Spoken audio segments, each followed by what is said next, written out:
Shalom Jemaat Tuhan, ini adalah beberapa tips mengikuti ibadah online. Yang pertama, tunda aktivitas makan. Dimohon untuk tidak makan saat ibadah online berlangsung.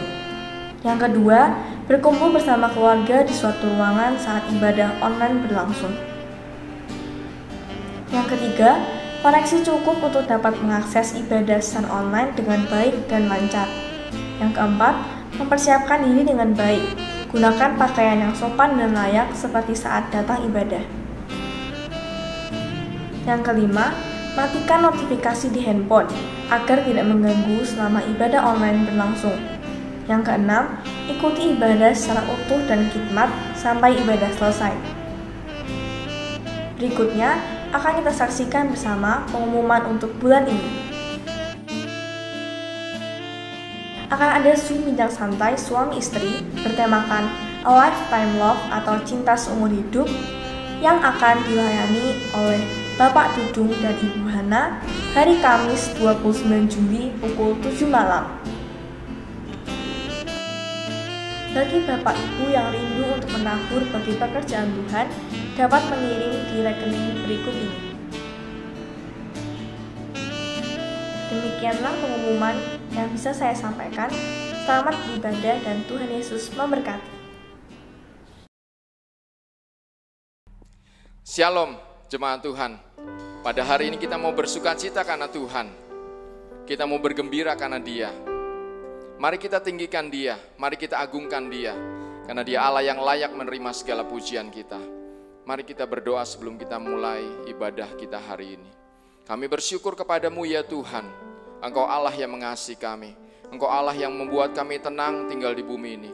Karena daripadamulah semua sumber sukacita dan pengharapan kami. Kami mau memuji Engkau, kami mau meninggikan Tuhan. Karena kami tahu Engkau saja yang layak menerima segala pujian dan penyembahan kami. Segala kemuliaan hanya bagi Tuhan saja. Di dalam nama Yesus kami berdoa, amin, amin. Puji Tuhan, haleluya. Dia Allah yang selalu menyediakan. Puji Tuhan. Ya.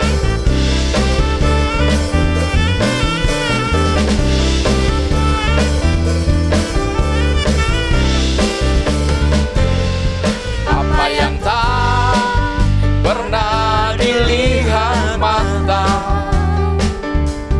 dan tak pernah didengar telinga, yang tak pernah timbul di dalam hati, semua disediakannya bagi yang mengasihi Dia. Apa yang tak pernah dilihat mata dan tak pernah didengar telinga, yang tak pernah timbul di dalam hati, semua disediakannya bagi yang mengasihi Dia. Allah sanggup, Allah sanggup melakukan segala perkara, dulu, sekarang, dan selamanya. Kuasanya tidak berubah. Allah sanggup melakukan segala perkara, dulu, sekarang, dan selamanya. Kuasanya tak berubah. Ya, Dia tidak berubah. Percayalah, Dia tidak berubah. Apa yang tak pernah dilihat mata dan tak pernah didengar telinga, yang tak pernah timbul di dalam hati, semua disediakannya bagi yang mengasihi Dia. Apa yang tak pernah dilihat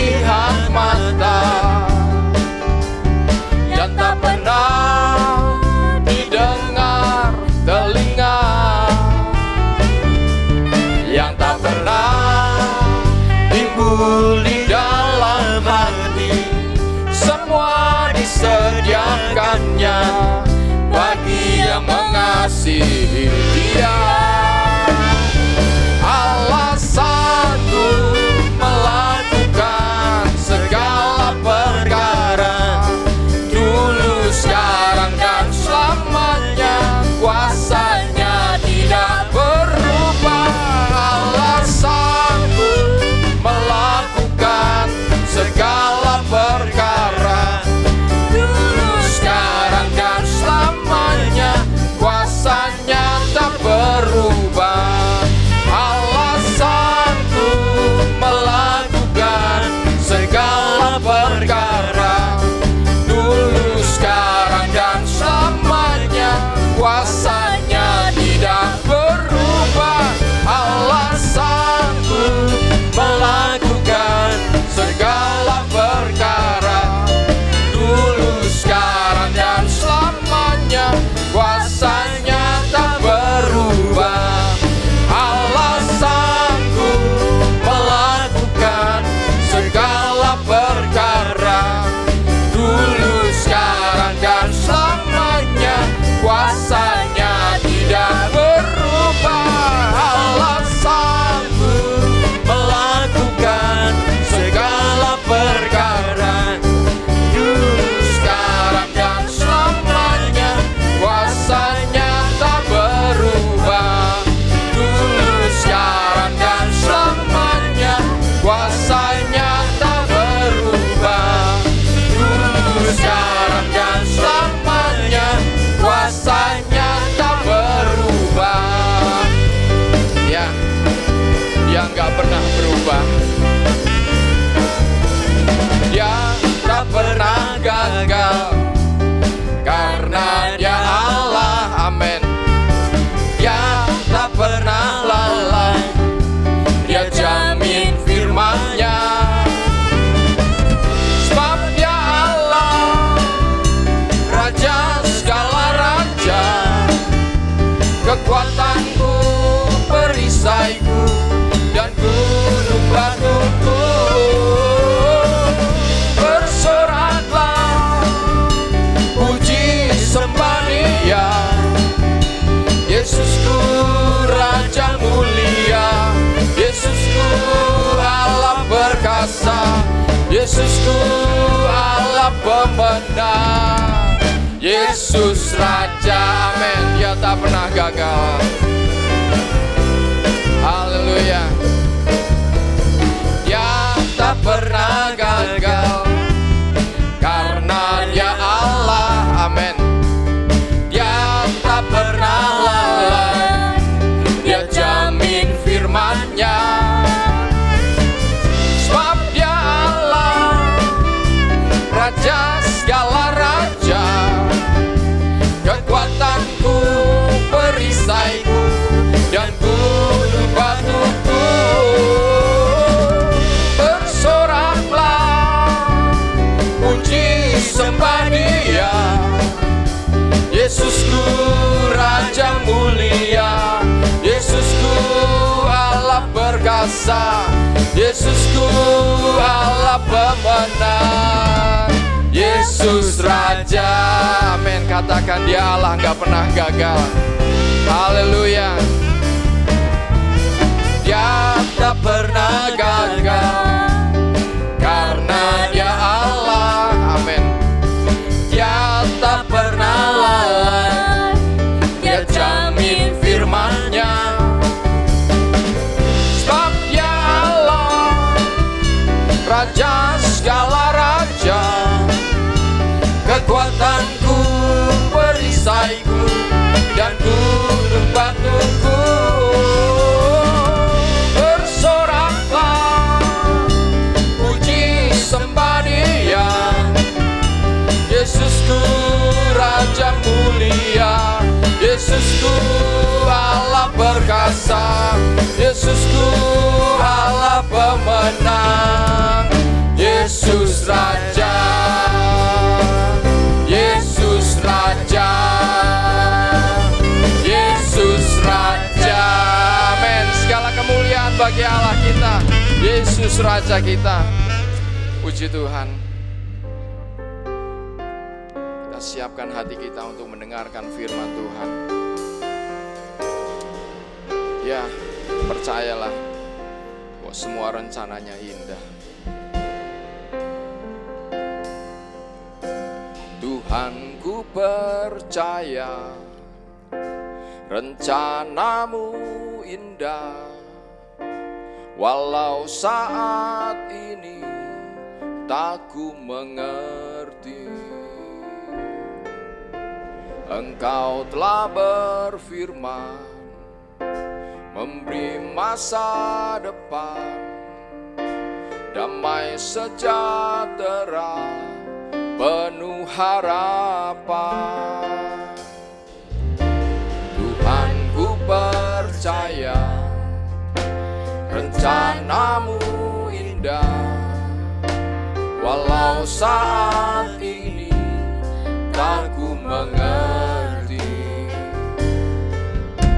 Engkau telah berfirman, kan beri masa depan, damai sejahtera, penuh harapan. Ku tahu rencanamu indah bagiku, ku tahu kehendakmu baik bagiku. Ku tahu rencanamu sempurna bagiku, ku tahu jalan-jalanmu yang terbaik bagiku. Ya Tuhan, Tuhan, ku percaya rencanamu indah, walau saat ini tak ku mengerti.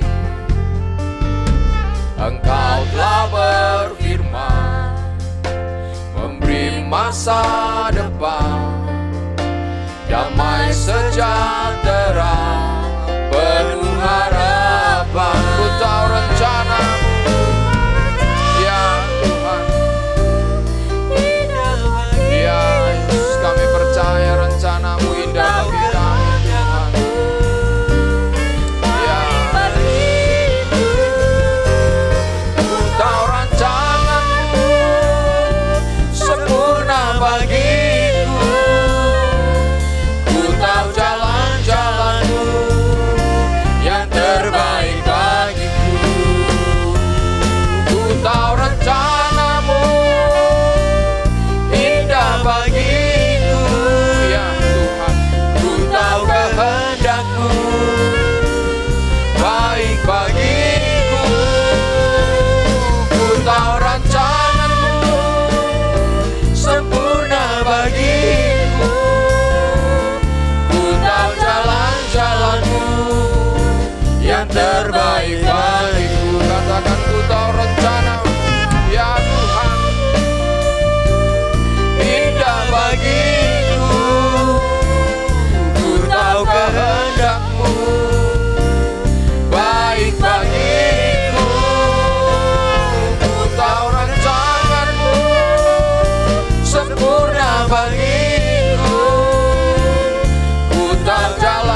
nggak pernah salah bikin rancangan atas kami, Tuhan. Kami selalu percaya penuh kepadamu. Kami selalu percaya penuh pada rancangan-Mu, Tuhan.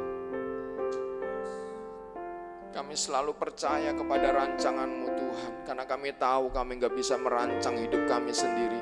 Engkau saja yang merancang hidup kami, Tuhan. Kami serahkan semua ke dalam tangan-Mu. Ya Tuhan, kami percaya rancangan-Mu pasti sempurna. Rancangan-Mu pasti baik buat kami, Tuhan. Kami percaya penuh kepadamu, Tuhan. Kami percaya penuh kepadamu, ya Tuhan. Ku tahu rencana-Mu indah bagiku. Ku tahu kehendak-Mu baik bagiku. Ku tahu rancangan-Mu sempurna bagiku. Ku tahu jalan-jalan-Mu yang terbaik bagiku. Ku tahu rencana-Mu indah bagiku. Ku tahu kehendak-Mu baik bagiku. Ku tahu rancangan-Mu sempurna bagiku. Ku tahu jalan-jalan-Mu yang terbaik. Katakan ku tahu rencana-Mu, Tuhan. Ya Tuhan, indah bagiku. Ku tahu kehendak-Mu baik bagiku. Ku tahu rancangan-Mu sempurna bagiku. Ku tahu jalan-jalan-Mu yang terbaik bagiku. Ku tahu jalan-jalan-Mu yang terbaik bagiku. Ku tahu jalan-jalan-Mu yang terbaik bagiku.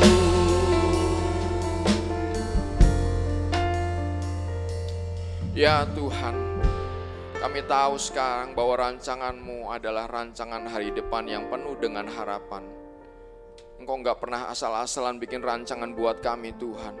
Engkau nggak pernah uji coba dengan rancangan-Mu atas kami. Engkau selalu tahu yang terbaik buat kami. Dan Engkau selalu menempatkan kami di situ, di rencana-Mu yang terbaik, di rancangan-Mu yang sempurna. Karena itu Tuhan, kami percaya penuh kepada rancangan-Mu. Apapun keadaan kami sekarang, kami percaya semuanya akan indah pada waktunya. Karena ada masanya Tuhan menolong kami. Dan kami percaya pertolongan-Mu gak pernah terlambat atas kami, Tuhan. Gak pernah ada rancangan kegagalan dalam hidup kami. Karena Engkau selalu merancangkan keberhasilan. Dan hari depan yang penuh dengan harapan yang Kau janjikan pasti terjadi. Karena rancangan-Mu gak pernah gagal. Terima kasih Tuhan. Biarlah kiranya firman-Mu pada hari ini menguatkan kami lagi. Untuk kami mengingat semua rancangan dan rencana-Mu dalam hidup kami. Dan kami boleh tetap kuat di dalam Tuhan. Terima kasih Tuhan Yesus, terima kasih. Di dalam nama Yesus kami berdoa. Amin.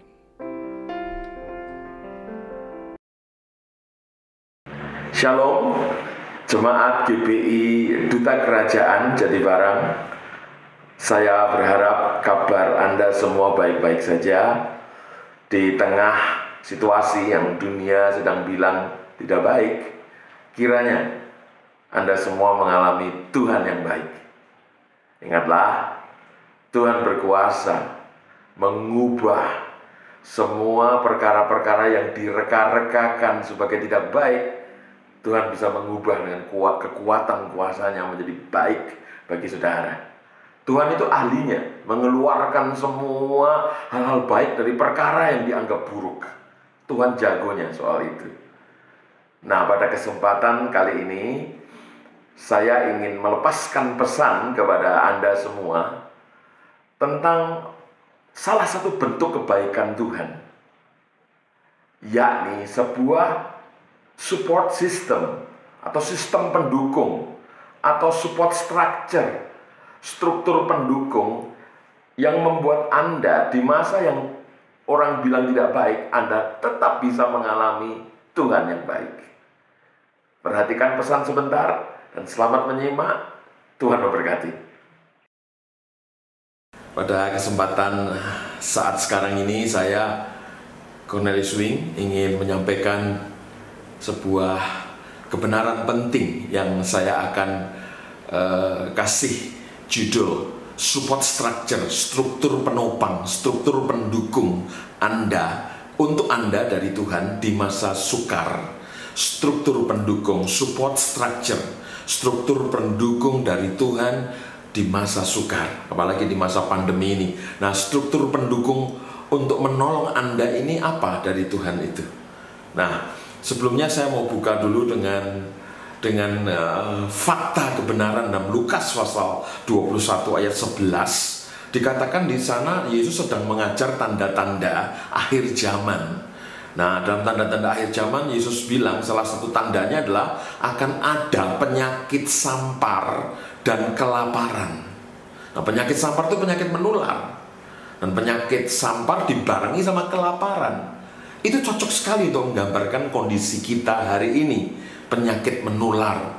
Ini ayatnya digenapi paling meyakinkan di zaman kita, karena tidak pernah sebelumnya ada satu penyakit menular seperti COVID-19 yang bisa menghantam 215 negara bangsa sekaligus. Belum pernah ada sebelumnya semasif ini, seluas ini pukulannya kepada dunia. Belum pernah dibarengi dengan jatuhnya ekonomi tingkat dunia. Sistem ekonomi global juga terpengaruh. Bayangkan, supply dan demand, penawaran dan permintaan itu bisa runtuh bersama-sama secara ekonomi di seluruh dunia.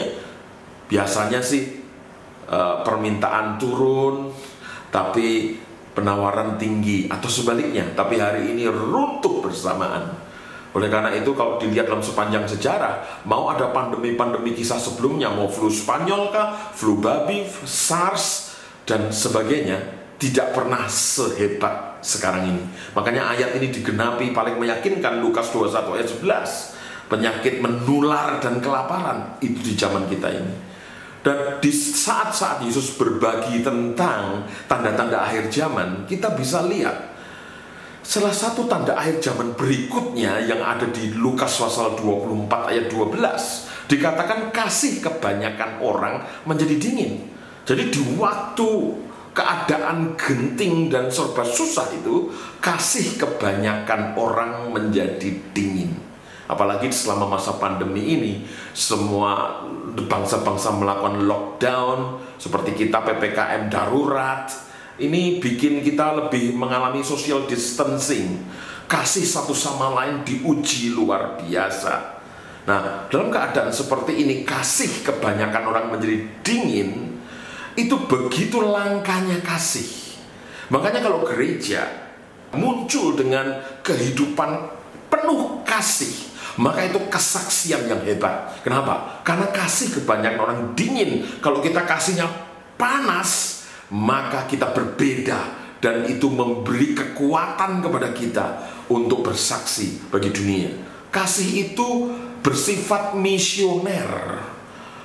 Makanya waktu kita saling mengasihi satu sama lain, dunia tidak bisa melihat kasih Allah. Dunia melihat kasih Allah melalui kasih mengasihi di antara kita. Maka kasih itu begitu misioner. Waktu kita saling mengasihi di antara kita, maka dunia melihat Allah itu di tengah kita.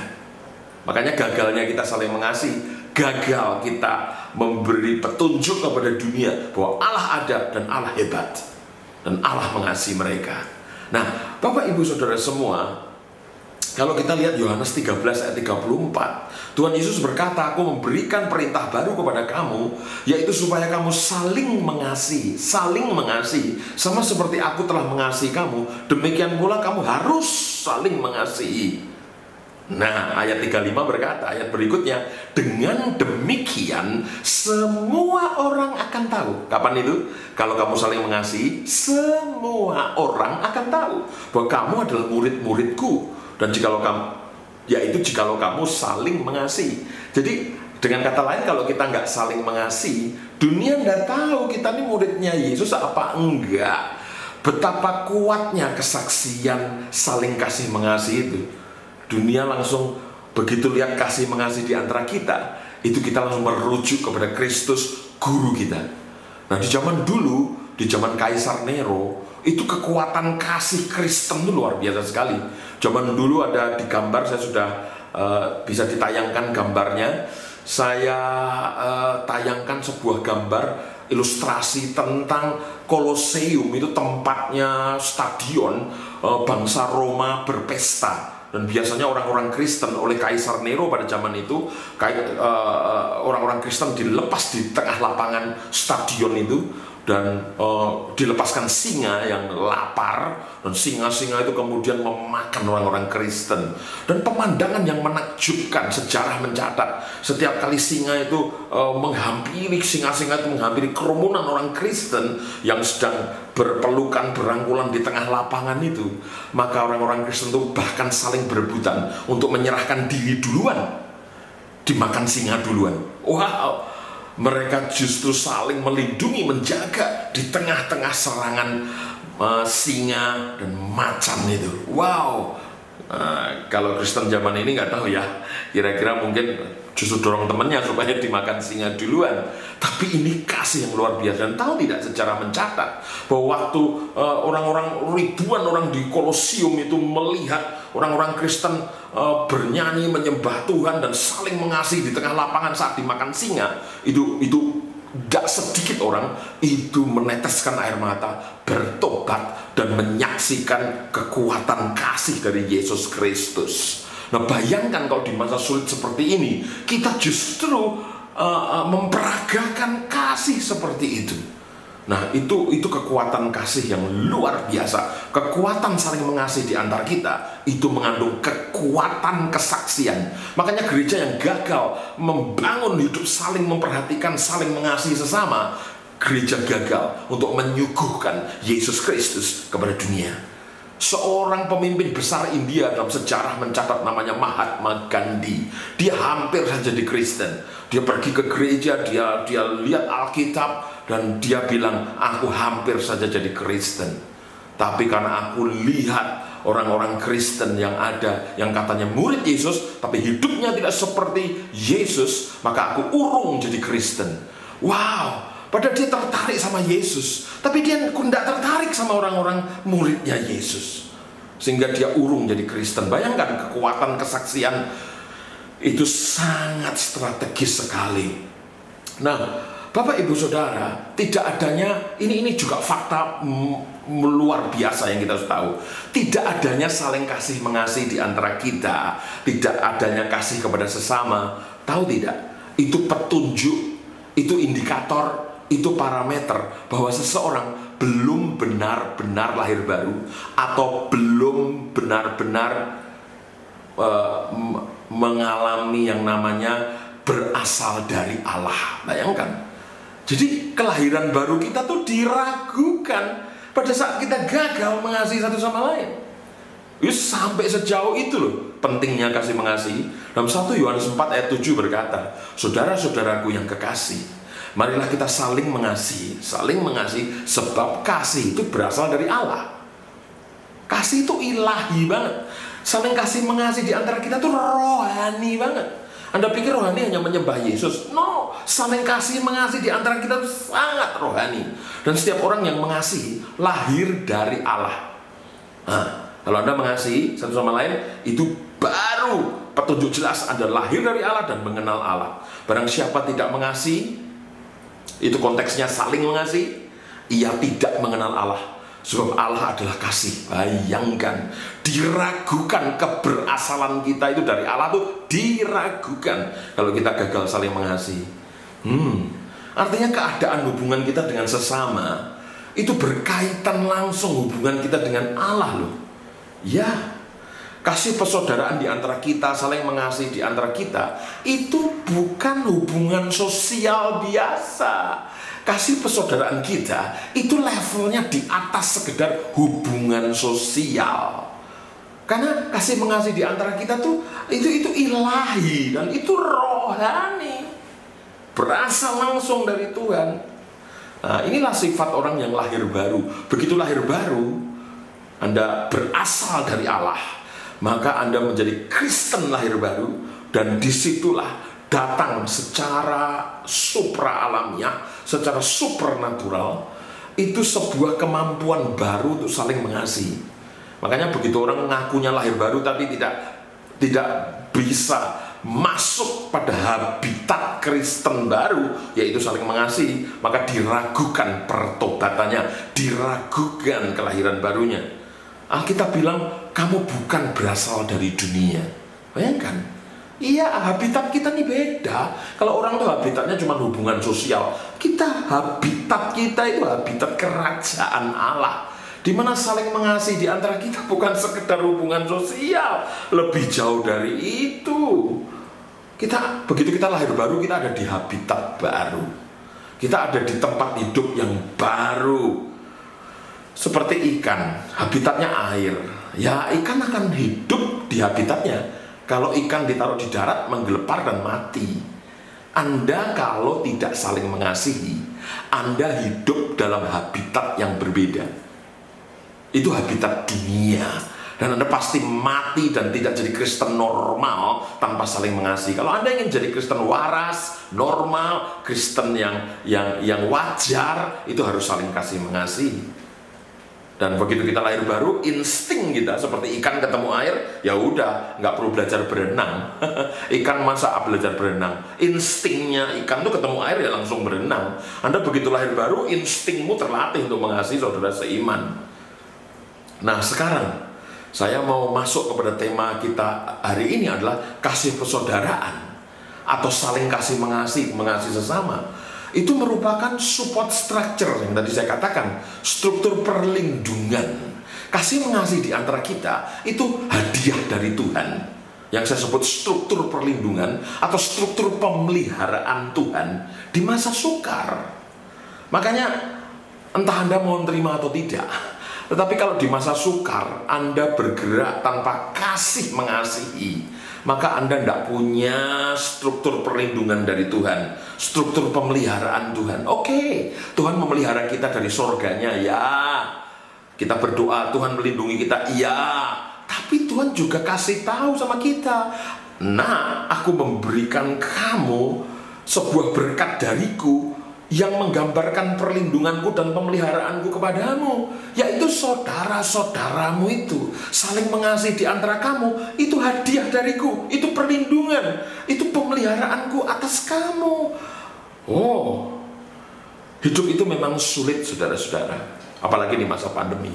Tapi lebih sulit lagi kalau kita hidup tanpa keluarga. 1, 2, tanpa teman-teman. Yang ketiga, tanpa berjalan dengan Tuhan. Jadi kita mungkin berjalan dengan Tuhan, ya. Kita punya keluarga, ya. Tapi jangan kurang satu ini, yaitu teman-teman. Itu juga hal-hal yang diberikan Allah bagi kita untuk memelihara dan melindungi kita. Nah, faktornya apa sih? Kenapa kita kok udah tahu kayak begini nih pentingnya? Kenapa kita nggak saling mengasihi? Kenapa? Oh, ada problem akarnya. Apa problem kita? Kita nih problemnya egois dan berpusat pada diri sendiri. Kalau Anda selidiki, maka akar permasalahan kita gagal saling kasih mengasihi adalah selfishness atau keegoisan, self-centeredness atau pemusatan pada diri sendiri. Aku. Itu kendala terbesar gagal saling mengasihi. Makanya khotbah-khotbah dari minggu itu harus khotbah yang menyerang keakuan, karena itu bikin gagal kita untuk melihat yang lain. Kita hidup di zaman yang namanya the age of self, zaman dimana diri sendiri itu paling penting. Sampai disebut the age of self. Nah, buku yang terkenal beberapa tahun belakangan ini namanya buku judulnya mengerikan, Love Thyself. Kasih dirimu saja. Udah kasih dirimu aja, udah cukup gitu. Wah, itu buku meracuni luar biasa isinya. Ada buku lain yang gak kalah meracuni. Judulnya Stress Without Distress. Stres ya, tanpa penderitaan. Tapi isinya apa coba? Dia isinya adalah urus dirimu saja, dirimu saja, dirimu saja. Dia bilang begini, ini yang nulis Dr. Hans. Dr. Hans menulis begini, sebuah dosis yang kuat dari egois, dosis egois yang kuat, itu cara terbaik untuk meraih masyarakat yang lebih bahagia dan lebih bijaksana. Bayangkan, itu buku sesat itu. Bahwa kalau kita tambah egois, maka masyarakat itu akan tambah bahagia, tambah bijaksana. Betul-betul penyesatan. Nah, wow. Sekali lagi, tujuan saling kasih mengasihi di antara kita itu menyediakan suplai kekuatan di masa sukar. Di pandemi ini kita malah sendirian, nggak terbuka satu sama lain tentang permasalahan kita, nggak saling membantu satu sama lain. Waduh, pandemi ini, aduh, kita jadi kehilangan kesaksian dong. Karena saling kasih mengasihinya berhenti pula kuasa kesaksian. Tapi juga hal kedua adalah begini, diragukan kelahiran baru kita.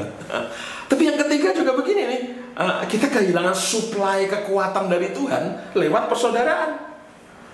Pengkhotbah 4 ayat 10 dan 12. Karena kalau mereka jatuh, yang seorang mengangkat temannya. Tapi wahai orang yang jatuh, yang tidak mempunyai orang lain untuk mengangkatnya. Itu penulis kitab Pengkhotbah bilang, kalau yang punya teman enak, jatuh ada orang yang mengangkatnya. Kalau tidak, ayat 12 berkata, dan bila mana seorang dapat dikalahkan. Nah, kalau Anda sendirian, kalah tuh. Di masa pandemi sendirian, kalah kita. Tapi Alkitab bilang 2 orang akan dapat bertahan. Tali 3 lembar tidak mudah diputuskan. Oh, begitu Anda membangun hafruta 2-3 orang, kuat. Dan Anda tidak bisa mudah putus dan patah. Wow.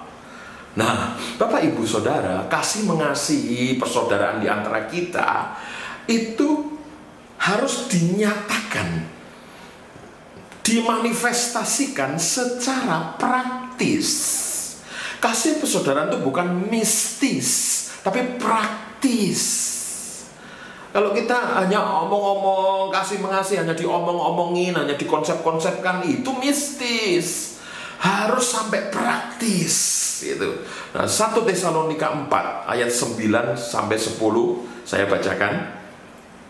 Tentang kasih persaudaraan tidak perlu dituliskan kepadamu, karena kamu sendiri telah belajar kasih mengasihi dari Allah. Tuh. Jadi memang kasih mengasihi itu rohani dari Allah. Bahkan kita suruh belajarnya juga dari Allah. Gak bisa dari buku-buku tentang kemasyarakatan, buku tentang sosial, gak bisa. Kasih persaudaraan yang asli itu belajar dari Allah. Kasih persaudaraan itu memang rohani. Semua yang kita lakukan horizontal itu berasal dari vertikal dan mempengaruhi hubungan horizontal dengan vertikal. Wow, kasih mengasihi itu selalu terkait dengan Allah, percayalah. Mustahil saling mengasihi tanpa terhubung dengan Allah, mustahil. Nah, itu ayat 9. Kamu belajar saling mengasihi dari Allah. Nah, ayat 10 menarik, bilang begini, hal itu kamu lakukan juga. Tuh, ingat, kasih itu dilakukan, bukan dibicarakan, bukan dikonsepkan. Nah, kasih itu dilakukan. Hal itu kamu lakukan juga terhadap semua saudara di seluruh wilayah Makedonia. Tetapi kami menasihati kamu, saudara-saudara, supaya kamu lebih bersungguh-sungguh lagi melakukannya. Oh, dorongannya itu bukan lebih tahu kasih, tapi lebih melakukan kasih. Kasih itu bukan soal knowing, diketahui, tapi dihidupi, dijalankan. Kasih itu bukan mistis, tapi praktis. Itu kasih. Nah, di dalam seluruh perjanjian baru saya belajar ada 56 kata saling mengasihi, saling memberi hormat, saling menegur, saling membangun, saling. Kira-kira ada 50-an lebih saling. Makanya dalam kerajaan Allah kau tidak bisa hidup normal, jadi Kristen normal tanpa saling. Nggak bisa.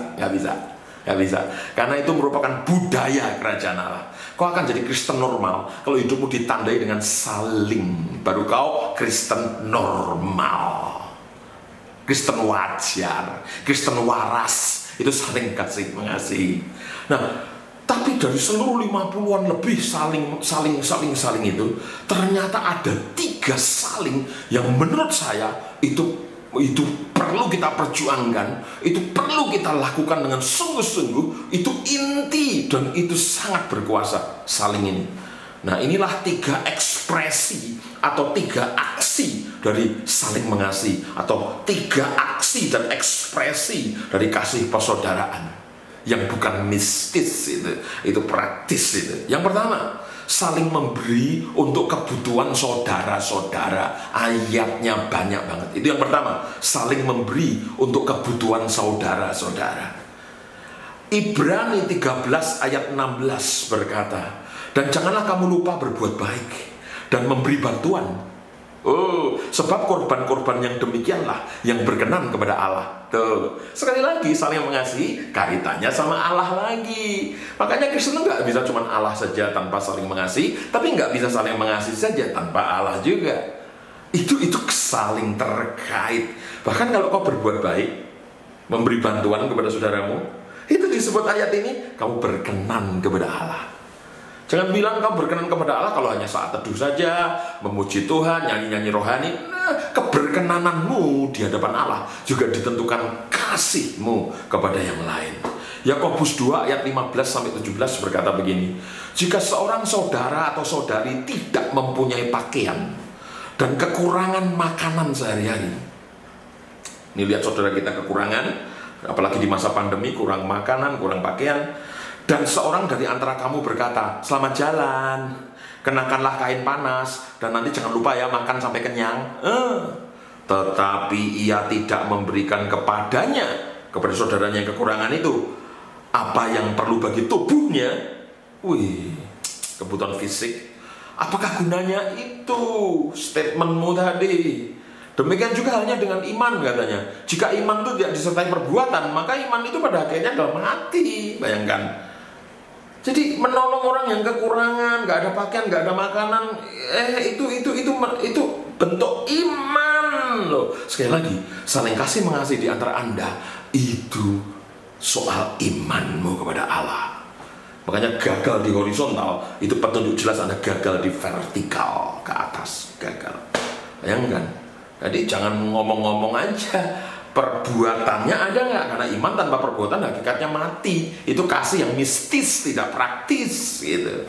Tuh, kalau lihat saudara-saudara kekurangan, mari kita bergerak memberikan kepadanya apa yang perlu bagi tubuhnya, kata Yakobus pasal 2. Nah, gereja mula-mula pada waktu zaman dulu itu ada dalam keadaan ekonomi yang sulit karena mereka kan terjajah, mereka teraniaya. Tapi lihatlah, Alkitab mencatat mereka tetap memelihara janda-janda miskin, mereka tetap menolong orang-orang miskin. Bahkan Paulus berkata, yang sungguh-sungguh kupergumulkan adalah menolong orang miskin. Itu Paulus yang ngomong di kitab Galatia. Tidak ada alasan kalau kita ini pandemi kan kita banyak alasan, no excuse, nggak ada alasan. Zaman dulu orang Kristen teraniaya, tapi tetap memelihara orang miskin, tapi tetap memelihara janda-janda. Wow. Bahkan Alkitab berkata di Kisah Para Rasul, tidak ada yang kekurangan di antara mereka. Zaman dulu, zaman sekarang gereja ada Kristen kaya, Kristen miskin. Zaman dulu nggak ada. Mereka berlimpah-limpah dalam kasih karunia. Yang ada hanya kaya dan cukup, bukan kaya dan miskin. Zaman dulu gereja mula-mula itu bukan kaya dan miskin, nggak ada golongan miskin. Yang ada golongan kaya dan cukup. Wow, luar biasa. Nah, ini hebat sekali. Makanya ayo kita termotivasi untuk lebih mengasihi saudara-saudara.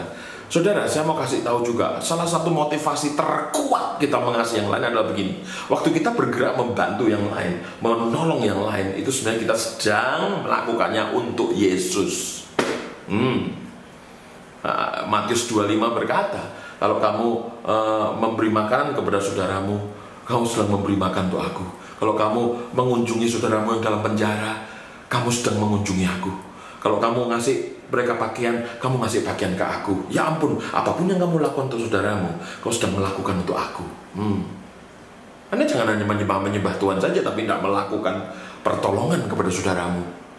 Kita kayaknya nyanyi bagi Tuhan, tapi Tuhan juga menganggap bahwa apapun yang kamu lakukan untuk saudaramu, itu kamu sedang lakukan juga untuk Dia. Tuh lihat, vertikal, horizontal, ada urusannya selalu dengan vertikal. Dan bahkan parameter Anda mengasihi Allah. Saya mengasihi Tuhan kok, saya menyembah Tuhan kok. Nanti dulu. Karena parameter ukuran Anda mengasihi Tuhan adalah 1 Yohanes 4 ayat 20. Jikalau seorang berkata, aku mengasihi Allah, dan ia membenci saudaranya, hubungan gak baik sama saudaranya, maka ia adalah pendusta. Karena barang siapa tidak mengasihi saudaranya yang dilihatnya, tidak mungkin mengasihi Allah yang tidak dilihatnya. Nah, ini yang kelihatan ini bisa Anda kasih. Kalau Anda gagal mengasihi yang terlihat, saudara-saudaramu, kalau kau gagal mengasihi sesamamu, kau sedang gagal mengasihi Allahmu. Bayangkan, mengasihi sesama itu parameter kau mengasihi Tuhanmu. Wow, Roma 12 ayat 13 berkata, bantulah dalam kekurangan orang-orang kudus, dan usahakanlah dirimu untuk selalu memberikan tumpangan. Waduh, bantulah dalam kekurangan orang-orang kudus. Di masa pandemi, membantu kekurangan orang kudus itu nilai rohaninya tinggi. Di masa pandemi, di masa sukar ini, membantu saudara-saudara itu nilai rohaninya tinggi. Kalau nggak pandemi, uang kita banyak, kita enak-enak, ya membantu saudara mah ya bagus. Tapi nilai rohaninya tidak setinggi waktu dompetmu kosong, waktu kau sendiri perlu diurus, kau malah ngurus saudaramu. Waktu kau sendiri perlu diperhatikan, malah kau memperhatikan yang lain. Itu nilai rohaninya tinggi. Kau sedang menabung untuk kehidupan kekekalanmu. Ngeri, luar biasa. Saya makanya di masa pandemi ini, saya justru berbuat baik kepada banyak orang, lebih banyak. Karena mumpung pandemi, nilai rohaninya tinggi. Oke, itu yang pertama. Dari saat ekspresi saling mengasihi yang pertama itu saling memberi, tapi ekspresi kedua yaitu saling menasehati. Ini penting juga. Nah, ini juga bersifat ilahi. Waktu Anda menasehati teman-teman, saudara-saudara seiman, sesama, itu ilahi loh. Itu pekerjaan ilahi dan rohani. Buktinya Yesaya 9 ayat 6. Sebab seorang anak telah lahir untuk kita, seorang putra telah diberikan untuk kita, lambang pemerintahan ada di atas bahunya, dan namanya disebutkan orang penasehat ajaib. Namanya Yesus itu penasehat ajaib, Allah yang perkasa, Bapa yang kekal, Raja damai. Yang ekspresi yang kedua dari saya mengasihi adalah saling menasehati. Kenapa saya bilang ini rohani? Ya, karena Tuhan sendiri penasehat ajaib. Waktu kita menasehati, maka kita bergerak seperti Tuhan, penasehat ajaib. Maka saya juga suka sekali menasehati. Menasehati anak rohani, menasehati teman-teman rohani, menasehati orang-orang di sekitar saya. Saya senang, kenapa? Karena pekerjaan Tuhan memang penasehat. Ayo, jangan lelah-lelah memberi nasihat kepada orang-orang di sekitarmu. Nah, dalam seluruh perjanjian baru ada 3 macam nasihat, paling tidak. Ibrani 3 ayat 13. Tetapi nasihatilah seorang ke yang lain setiap hari, selama masih dapat dikatakan hari ini, supaya jangan ada seorang di antara kamu yang menjadi tegar hatinya karena tipu daya dosa. Jadi nasihat yang pertama ini untuk yang berdosa, untuk yang bersalah. Jadi kalau Anda lihat teman-temanmu, saudaramu bersalah, hidupnya miring-miring, berdosa, datanglah dengan cinta. Nggak usah galak-galak itu. Datanglah dengan cinta dan nasihatilah. Itu pekerjaan Tuhan loh. Tuhan juga begitu. Dia exhorter, menasihati. Nah, Billy Graham juga berkata bahwa inti pemuridan itu teguran, menasihati. Dikala orang jatuh, ya kita menasihati. Ayo kita supaya dia ditolong, diluruskan lagi jalan hidupnya. Nah, yang kedua, nasihat yang kedua itu Filipi 2 ayat 1. Itu bentuk yang lain dari nasihat. Jadi karena dalam Kristus ada nasihat. Nah, kata nasihat di sini itu penghiburan sebenarnya artinya, menghibur. Ada penghiburan kasih kalau ditekankan lagi. Ada persekutuan roh, ada kasih mesra dan belas kasihan. Yang tadi yang pertama itu menasihati untuk yang bersalah. Yang kedua ini menasihati untuk yang berduka. Di masa pandemi ini karunia menasihat itu diperlukan sekali. Ya, diperlukan. Banyak orang-orang menjadi patah dan berduka karena temannya, karena keluarganya meninggal dunia. Anda harus bergerak dalam karunia menasihati dengan kuat. Yang ketiga, 1 Tesalonika 5 ayat 11. Karena itu nasihatilah, encourage. Nah, ini nasihat yang lain lagi. Ini memberi dorongan atau semangat seorang yang lain, kepada seorang akan yang lain, dan saling membangunlah kamu seperti yang memang kamu lakukan. Ini nasihat untuk yang patah dan berhenti. Bukan berduka, bukan berdosa, tapi begini, patah. Udah, aku berhenti aja deh. Gitu.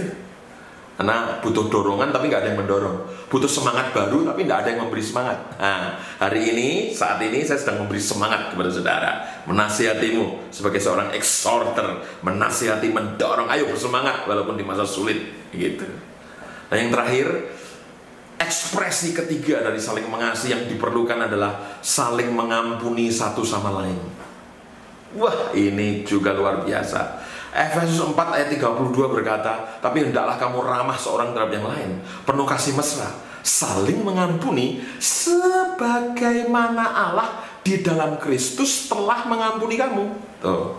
Kita ini mengampuni alasannya apa? Alasannya karena Kristus telah mengampuni kita. Lucu kalau dosa kita yang besar diampuni, tapi dosa kecil saudara kita tidak ampuni. Lagi-lagi kita mengampuni karena Kristus telah mengampuni kita. Jadi benar kan, saling mengampuni itu juga ada hubungannya sama vertikal sama Tuhan, gitu. Seperti Kristus telah mengampuni. Sekali lagi, kita akan gagal di horizontal tanpa vertikal. Ya, seperti Kristus. Makanya orang yang sungguh mengalami pengampunan Kristus bertambah-tambah, pengertian tentang diampuninya bertambah, maka bertambah pula kemampuan dia mengasihi saudaranya. Saya selalu menyadari saudara-saudara, bahwa saya ini sampah yang dipungut dan diampuni oleh Tuhan. Kalau saya gagal menyadari bahwa saya juga bajingan, penjahat, dan bandit dulunya, dan Tuhan ambil saya dan rubah saya karena pengampunannya, kalau saya tidak sadar itu, saya susah mengampuni orang lain. Tapi karena saya ini juga masa lalunya kotor dan buruk, dan saya diampuni Tuhan, maka saya lebih banyak bisa mengampuni orang lain. Makanya kalau saudara susah mengampuni orang lain, nah, itu petunjuk kayaknya saudara memang belum merasakan pengampunan Tuhan. Itu dia. Nah, lagi-lagi hubungannya sama Tuhan. Nah, Efesus 4 ayat 26 berkata, apabila kamu menjadi marah, janganlah kamu berbuat dosa, janganlah matahari terbenam sebelum padam amarahmu. Ayo, ampuni. Jangan sampai matahari terbenam kamu belum mengampuni dan masih marah. Ayat berikutnya, Efesus 4 ayat 27, dan janganlah beri kesempatan kepada iblis. Tuh. Jadi kalau Anda marah terus gitu ya, terus sampai matahari tenggelam tetap marah, wah, ada yang salah nih. Jatah kita untuk membereskan hubungan itu sampai matahari tenggelam. Nah, satu hari matahari tenggelam berapa kali? Satu kali kan, 24 jam sekali matahari tenggelam. Nah, jadi jatah Anda bereskan hubungan jangan sampai lebih dari satu hari. Jangan sampai 7 kali matahari tenggelam, Anda masih belum mengampuni dan masih marah. Waduh, itu berarti 7 kali setan menyerang Anda lebih jahat. Karena ayat berikutnya, kalau Anda masih marah terus, lebih dari matahari tenggelam, Anda memberi kesempatan kepada iblis. Makanya beberapa orang yang susah mengampuni, hidupnya makin susah karena memberi celah bagi iblis. Kalau Anda punya musuh, jangan marah lagi, ampuni. Supaya jangan memberi kesempatan pada iblis. Jatahmu, kalaupun kamu jengkel, ya udah. Tapi jatahnya sampai matahari tenggelam. Satu hari. Selebihnya kamu memberi celah bagi setan serang Anda. Nah, hal yang terakhir yang saya ingin tanamkan adalah ini. Pengampunan itu hal paling berkuasa untuk membuat hubungan jalan terus. Bayangkan, kalau hubungan kita rusak, oke? Anda bersalah sama saya dan saya bersalah sama Anda, rusak. Kita berjauhan. Begitu kita saling mengampuni, kita akur lagi. Hei, mengampuni itu lem. Makanya mengampuni dari semua saling di Perjanjian Baru, yang paling memastikan hubungan jalan terus itu pengampunan. Waktu kita gontok-gontokan, waktu kita saling jauh-jauhan, begitu kita saling mengampuni, rekat lagi. Pengampunan tuh lemnya. Makanya kalau jemaat diajar pengampunan terus, waduh, itu saling satu sama lain, itu saling lekat terus. Patah sebentar, rekat lagi. Berjauhan sebentar, rekat lagi. Pengampunan itu paling berkuasa untuk membuat hubungan terus berjalan. Ayo, mari kita Terimalah struktur pendukung di masa sukar ini, yaitu saling mengasihi di antara kita. Kita mesti kembangkan. Itu disebut support structure, struktur penopang di masa sukar. Yang terakhir, saya mau tutup dengan ini. Ada seorang filsuf Kristen hebat diakui dunia, namanya Philip Yancey. Nah, Philip Yancey ini menulis buku Apabila Hidup Penuh dengan Penderitaan, judulnya. Apabila hidup penuh dengan penderitaan, pas menerangkan tentang hal-hal sulit dan penuh penderitaan. Di bab terakhir dia bilang, persekutuan orang percaya itu merupakan cara yang dipakai Tuhan untuk menghibur kita dan menolong kita di dalam penderitaan. Dia pemikir Kristen loh, buku-bukunya keren loh. Dia menulis banyak sekali buku dan aku koleksi buku-bukunya. Karena bukunya itu ditulis orang yang penuh hikmat, Philip Yancey. Tapi dia menyimpulkan, kalau kau ingin melewati seluruh jalan-jalan penderitaanmu, jangan tinggalkan persekutuan orang percaya di sekitarmu. Karena itu struktur yang Tuhan pakai untuk mendukungmu. Begitu dari saya. Ayo mari kita masuk kepada struktur penopang kehidupan di masa susah. Saling mengasihi di antara kita. Terus terhubung sama Tuhan dan terus terhubung sama sesama. Tuhan memberkati. God bless you. Mari kita selesaikan ibadah kita hari ini. Saya percaya Bapak Ibu Saudara yang mengikuti ibadah online kita hari ini, kita diberkati oleh firman Tuhan. Kita mendapatkan support kekuatan dari Tuhan untuk kita bisa menjadi kuat bersama dengan saling mengampuni, saling menasehati, dan saling mengasihi. Saya ingat ayat visi kita dan saya ingin bacakan buat Bapak Ibu Saudara untuk menguatkan kita dan mengingatkan kita kembali. Roma pasal yang ke-15 ayat yang pertama dan ayat yang kedua. Kita yang kuat wajib menanggung kelemahan orang yang tidak kuat. Dan jangan kita mencari kesenangan kita sendiri. Setiap orang di antara kita harus mencari kesenangan sesama kita demi kebaikannya untuk membangunnya. Tuhan memberkati kita. Mari kita menghampiri Tuhan. Haleluya. Kini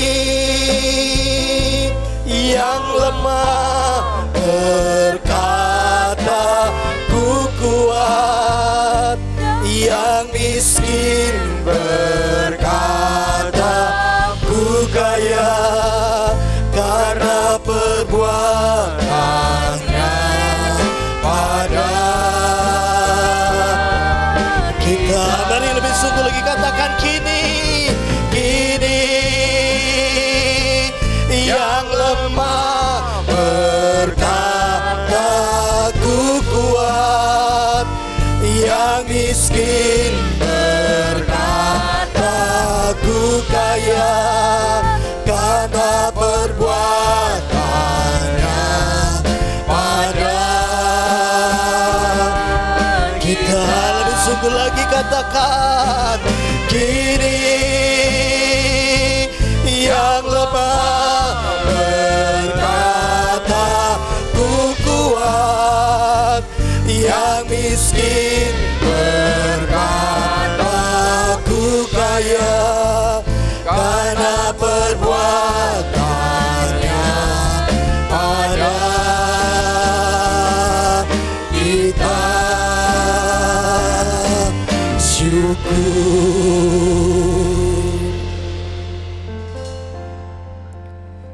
Kami bersyukur untuk apa yang Tuhan sudah investasikan dalam hidup kami. Yaitu hidup-Mu, kasih-Mu melingkupi setiap kami. Bukan hanya menjadi pendengar, kami mau pastikan kami menjadi pelaku firman. Kami mau kasih kepada Tuhan, kasih kepada sesama. Itu menguat dalam kehidupan kami. Supaya kami bisa saling mengasihi, saling menasehati, bahkan saling mengampuni. Supaya orang melihat Kristus lewat kehidupan umat Tuhan. Terima kasih, bagi Tuhan segala hormat, pujian, dan kemuliaan. Mari kita arahkan hati kita kepada Tuhan. Kekasih-kekasih Tuhan, Tuhan memberkati engkau dan melindungi engkau.